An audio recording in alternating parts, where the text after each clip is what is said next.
All right, welcome back, COSA 25, folks. Professor Almeida here. Happy Thursday, everyone. And because it's Thursday, that means I'm in the Canvas live chat until noon Pacific time.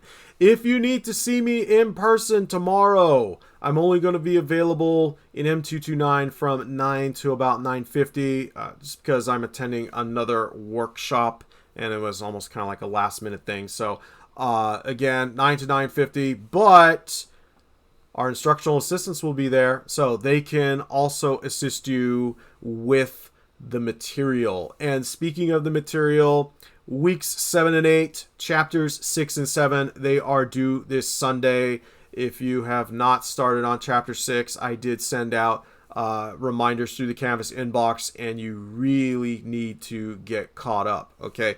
Make sure that you are spending time with this class, during the week, maybe just here and there for about an hour or so, if that's all you have. You don't want to leave things for the last minute, okay? Because we are almost down to the wire here.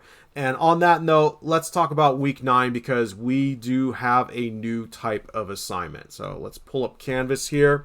So for week 9, we're going to get into integrating applications with chapter 8, but I want to spend the majority of the video here focused on your GMetrix MOS practice. Now, in this class, you're going to have an opportunity to go for the MOS Access Expert certification. Now, normally that exam is $120 for one attempt plus a retake, but you are getting it on the house as a COSA 25 student. Okay, so don't let this opportunity pass you by.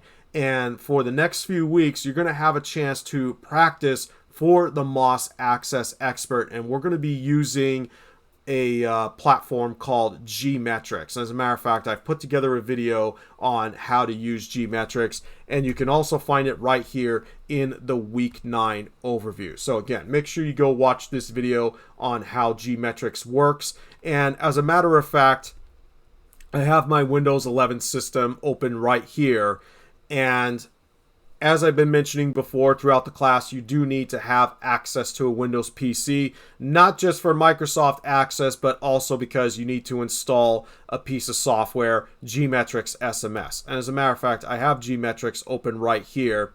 To get started with GMetrix, you're going to visit gmetrix.net, and you'll create a free account. Once you get signed in, this is the dashboard. The next thing you'll need to do is redeem the access code. Now, you can find the access code on our Canvas class homepage. So when you're in the dashboard, you see COSA 25, and then you see our homepage, scroll past the part on how to get started, and you should see an access code. You can just copy it and paste it right into the box that you see here.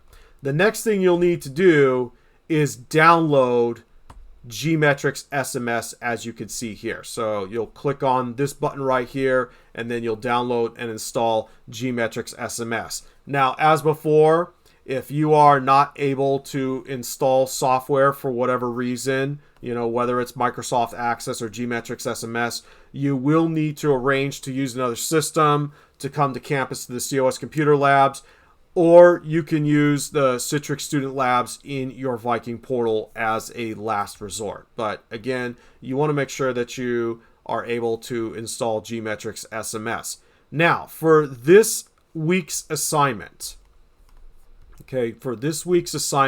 you're going to be working on the Skill Review 1 exam in training mode. So let me show you where to find it here in GMetrix. You're going to go over to Tests, New Tests, and then we're going to choose Office 2019, because there is no Office 365 version of the MOS Access Expert, and to date there hasn't been any word from Microsoft or Certiport as to when there will be a 365 version of the MOS Access Expert. So for right now, we are still on Office 2019, and you'll see here's Access, and then there's the Skill Review 1 exam. Now, you'll see that there's two different modes here, training mode and testing mode. Now, for the MOS, you get 50 minutes to go over about 6 or 7 different projects, and within each project there are a handful of tasks. What training mode does, it removes that 50-minute timer, and if you get stuck on certain tasks, you also have the help button that you can click on, and it's going to reveal step-by-step instructions. Okay, so for right now, you're just focusing on getting through the practice exam in training mode. Okay, don't worry about testing mode right now. We'll get to that when you get to your practice exam 1 assignment. So again, for right now, you're just working on the skill review 1 exam in training mode. Now, once you finish your exam, you're going to go over to tests, completed tests, and let's just say that this is what I want to turn in. So here's my score. It's for practice exam 1, but let's say it's for skill review 1. Okay, so again, let's pretend this is skill review 1. It's going to be the same procedure, right? You're going to click on the print button. Okay, so you want to make sure you have your name as it appears on the roster, and it's Access Expert 2019 Skill Review 1 Training. Okay, but it's going to be the same for all of your GMetrix practice exams. You're going to follow this procedure here. You're going to choose Save as PDF, and then make sure you know where you're saving your exam results to. Okay, so once you save the PDF, when you get to the assignment page here in Canvas, you'll see this red button where you can submit your attempt. Again, this is covered in the Using GMetrix video, okay, because I'm in God mode right now and this assignment is currently locked. But watch that Using GMetrix video. You'll see how to turn it in, and you want to double check, make sure that it is for Skill Review 1. Now, if you don't pass your training mode results, turn in your results anyway. You can take these exams as many times as you want, okay? And you can keep resubmitting until you pass with at least a 700.